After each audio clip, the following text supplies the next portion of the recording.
ओम श्री सरस्वत्यै नमः। नमस्कार। द्विपंचाशत अधिक चतुश्शततमी कक्षा। आज का सूत्र है संज्ञायाम 2144 और उसके बाद हम हलन्तात् सप्तम्याः संज्ञायाम 639 इसको भी लेंगे। तो पहले वाले को अष्टाध्यायी जी में देखते हैं। ये देखिए द्वितीय अध्याय है, प्रथम पाद है और 2144 संज्ञायाम ये सूत्र है। सप्तमी शौंडैः से सप्तमी की अनुवृत्ति आ रही है और तत्पुरुषः के अधिकार के अंदर है, विभाषा के अंदर है लेकिन इसका प्रयोग नहीं होगा और ये चार ऊपर से अनुवृत्तियां आएंगी। तो संज्ञायाम सप्तमी विभक्ति एक वचनम है। सूत्रवृत्ति संज्ञायाम विषये। अब ये बड़ा विचित्र सूत्र है। सप्तमी विभक्ति दी गई है, होना चाहिए था एक प्रथमा हो एक तृतीया हो, तो कैसे होगा? तो पहले तो बताया कि ये विषय सप्तमी है, तो संज्ञा के विषय में अब यहाँ से प्रथमा ले ली। सप्तमी अंतम सुबंतम, तो जो सुबंत सप्तमी से अंत होने वाला है तो वो समर्थेन सुपा, यहाँ से सुपा लिया, अर्थात समर्थ सुबंत के साथ समास को प्राप्त होता है।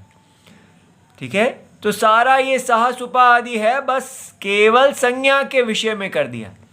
तत्पुरुष समासो भवति, तो संज्ञा समुदाय उपाधि ही, तो ये पूरे के पूरे समास का जो संज्ञा समुदाय का उपाधि है। उपाधि माने विवेचक या विभेदक गुण, विशेषण या विशेषता, तो डिस्क्रिमिनेटिव और डिस्टिंग्विशिंग प्रॉपर्टी, एट्रीब्यूटिव प्रॉपर्टी। तो ये जो समास को दूसरे से भिन्न करता है कि ये पूरा का पूरा समास एक संज्ञा को कहने वाला होगा, उसको कहते हैं समुदाय उपाधि ही। तेन नित्य समासः एव अयम नहीं वाक्येन संज्ञा गम्यते। इसलिए ये जो जैसे समास है अरण्ये तिलकाः, तो इसका विग्रह वाक्य हम करेंगे तो ये संज्ञा नहीं बनेगा। संज्ञा अरण्य में तिलकाः, क्योंकि ये पूरी संज्ञा है इसलिए इसका समास हुआ है, लेकिन वो विग्रह वाक्य नहीं होगा, इसको नित्य समास ही माना जाएगा। तो अरण्य तिलकाः यह है जंगली तिल जिसमें कोई तेल नहीं होगा। अब इसका अर्थ एक बड़ा विशेष निकलता है, अर्थात कोई भी वस्तु जो अपनी अपेक्षाओं पर पूरी नहीं हो, तो जैसे हम कहते हैं ऊंची दुकान फीका पकवान, तो उसको हम कह सकते हैं अरण्य तिलकाः। तो बड़ा शोर मचाया था कि बड़ी कमाल की चीज़ है, लेकिन अंदर से तो ये कुछ भी नहीं प्राप्त हुई। उसी प्रकार अरण्यमाशाः जंगली उड़द, तो तात्पर्य उसमें है कि कुछ निकला तो है नहीं, बेकार है ऐसा। और ये ये और हैं, ये है वने किमशुकाः, तो किमशुक जो है वो टेसू के फूल होते हैं, वो देखने में तोते जैसे लगते हैं, तो उनको देख के लोग कहते हैं किमशुकाः, क्या ये तोते हैं? इसलिए उनका नाम किमशुका पड़ गया। तो वन में रहने वाले में दिखने वाले टेसू के फूल। वने बिल्वाः माने वन के बेल, कूपे पिशाचकाः, तो अब इसका अर्थ आपने लेना है कोई वस्तु जो अकस्मात मिल जाए, एनीथिंग फाउंड अनएक्सपेक्टेडली। तो कोई भी एकदम कुछ हो गया, अरे ये तो कूपे पिशाचकाः ऐसा तो ये बड़ा आनंद देने वाला समास है। अच्छा, अब प्रश्न है कि यहाँ पर ये सप्तमी तो रखी, लेकिन वो सप्तमी का अलुक कैसे हुआ?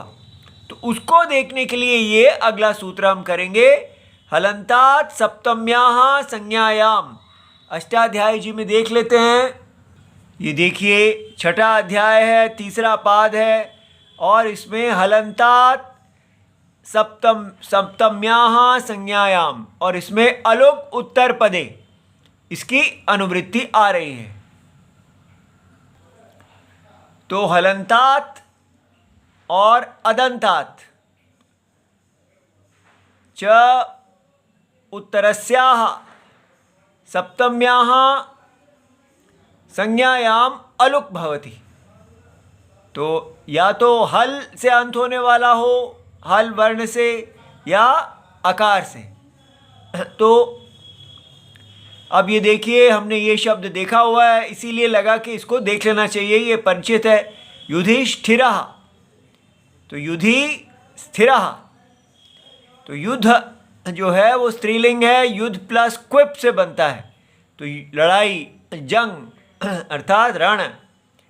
तो इसी प्रकार गवि स्थिरः, तो गवि स्थिरः। अब ये बड़ा विचित्र है कि यहाँ तो युद्ध जो है हलंत है, और जो लेकिन गवि जो है वो तो गो है, तो उसमें कैसे हो गया?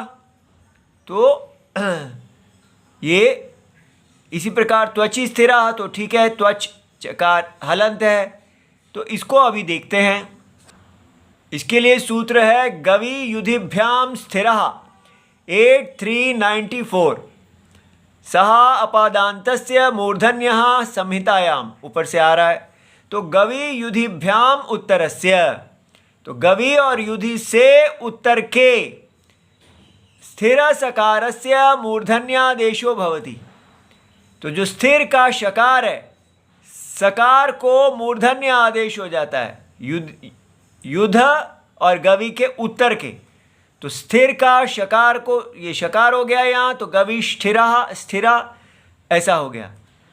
अब स्टुना स्टुहु जो है 8441, तो स्तोहो की अनुवृत्ति आ रही है। तो सकार तवर्ग योहो, तो सकार और तवर्ग का शकार टवर्गाभ्याम सन्निपाते, तो शकार और टवर्ग के साथ एक साथ पढ़ने पर, तो कोई पहले और बाद में कोई भी हो सकता है, योगे उनका योग होना चाहिए बस।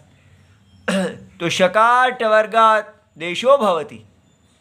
तो यहाँ पर युधि ष्ठत और थ है, ये शकार है और ये तवर्ग है।